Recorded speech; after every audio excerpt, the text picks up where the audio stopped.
Assalamualaikum warahmatullahi wabarakatuh.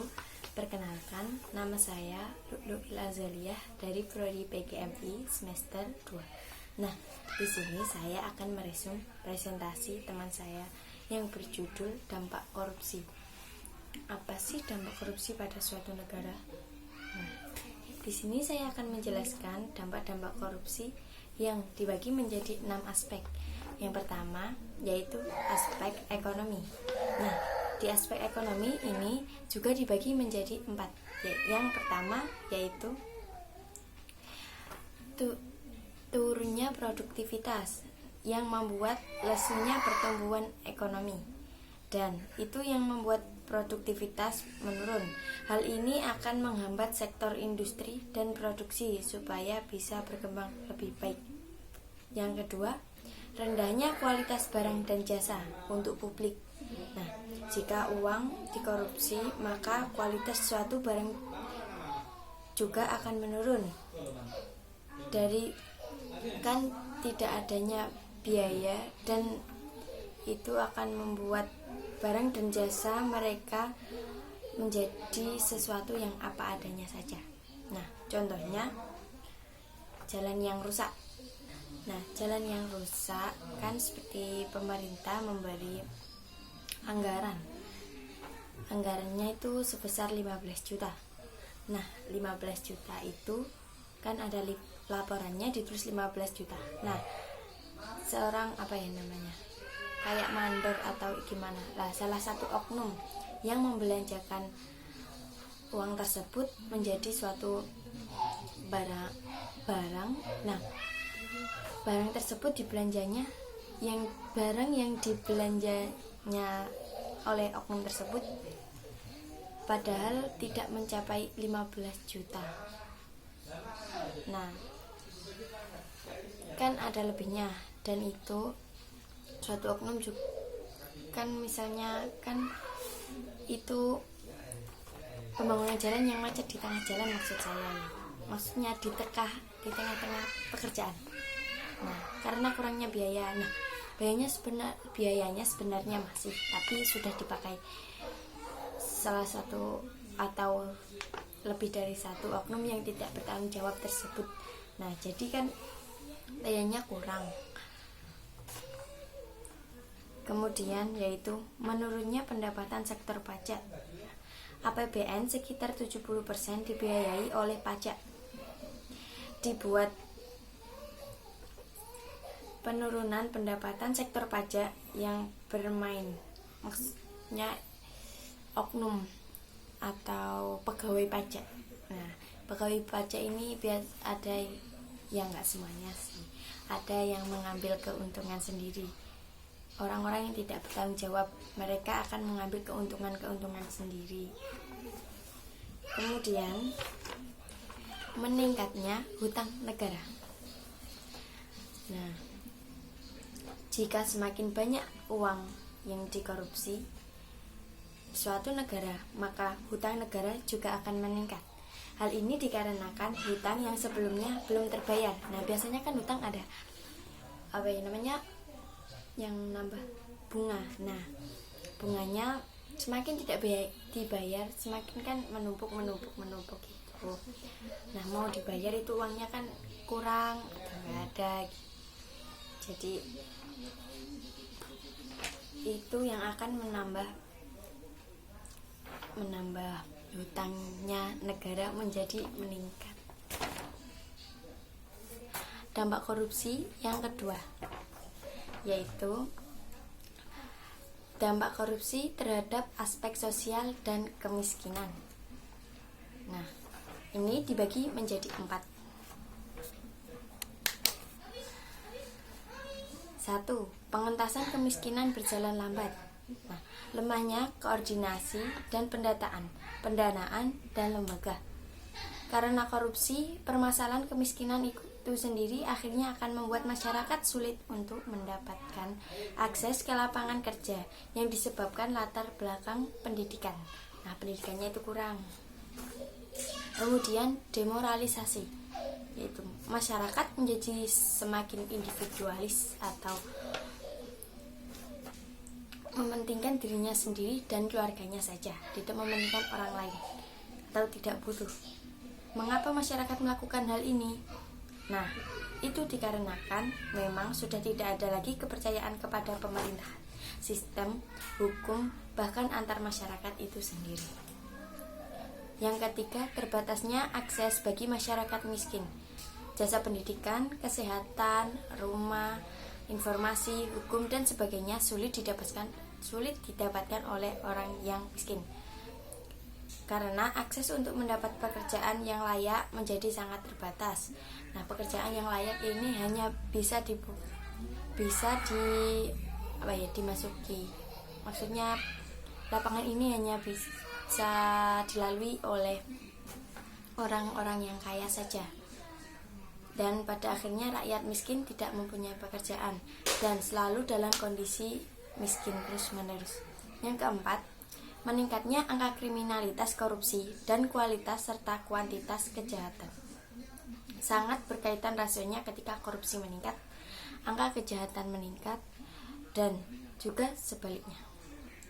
Yang ketiga, dampak korupsi terhadap aspek birokrasi pemerintahan. Ini dibagi menjadi dua, yaitu runtuhnya otoritas pemerintahan. Nah, melindungi seseorang koruptor dengan kekuatan politik adalah salah satu indikasi besar runtuhnya etika sosial dan politik.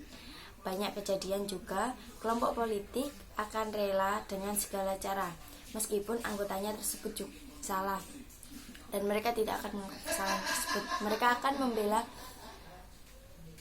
membela anggotanya tersebut, padahal mereka adalah wakil rakyat yang seharusnya mewakili suara-suara rakyat, bukan untuk menindas rakyat. Selanjutnya, matinya etika sosial, politik. Aparat hukum yang semestinya menyelesaikan masalah secara adil akan disuap oleh orang yang kaya. Nah, jadi misalkan seseorang yang A ini salah dan A melakukan suap. Nah, yang B ini seseorang yang benar.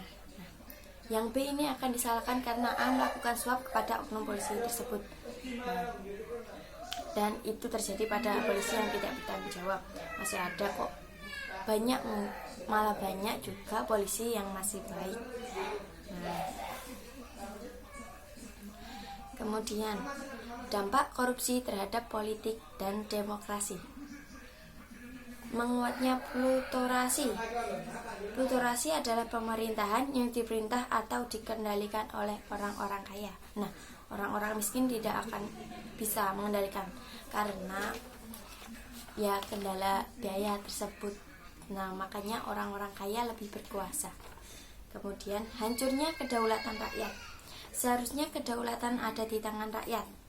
Namun sekarang kedaulatan ada di tangan partai politik karena anggapan bahwa partailah bentuk representasi rakyat.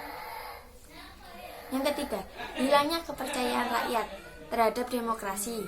Terjadinya tindak korupsi besar-besaran yang dilakukan oleh petinggi pemerintah, legislatif, atau petinggi politik, mengakibatkan berkurangnya bahkan hilangnya kepercayaan publik terhadap pemerintahan yang berjalan saat ini. Kemudian dampak korupsi terhadap penegakan hukum. Korupsi menghambat negara melakukan pemerataan akses dan aset. Yang kedua, korupsi juga memperlemah peran pemerintah dalam menjaga stabilitas ekonomi dan politik. Yang ketiga, hilangnya kepercayaan rakyat terhadap lembaga negara. Kemudian, aspek yang selanjutnya yaitu aspek terhadap dampak korupsi terhadap aspek pertahanan dan keamanan.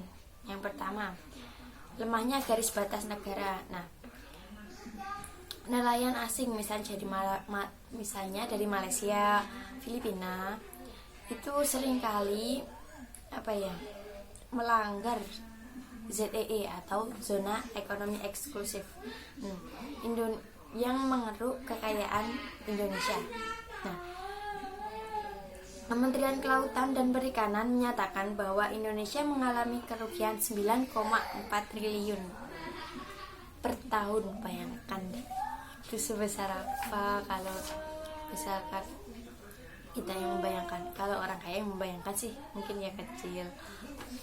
Nah, kemudian menguatnya sisi kekerasan dalam masyarakat, akumulasi dari rasa tidak percaya, apatis, tekanan hidup, kemiskinan yang tak berujung, jurang perbedaan kaya dan miskin yang sangat dalam. Perbedaan antara kaya dan miskin itu sangatlah jauh. Kaya di atas, miskin di bawah, nggak ada yang bidan. Serta upaya menyelamatkan diri sendiri, efek sangat merusak, yaitu kekerasan.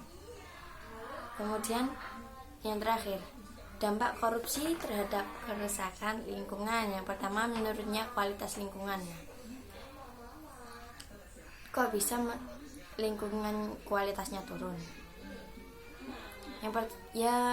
Akibatnya yang dihasilkan oleh perusakan alam. Perusakan alam ini sangat merugikan khususnya bagi kualitas lingkungan itu sendiri. Dari kasus illegal logging yang kerugiannya berkisar 30 sampai 42 triliun per tahun. Belum lagi kerusakan lingkungan yang diciptakan karena ulah manusia seperti banjir bandang, kerusakan tanah, kekeringan, kelangkaan air, dan menurunnya kualitas air dan udara. Nah, yang kedua, menurunnya kualitas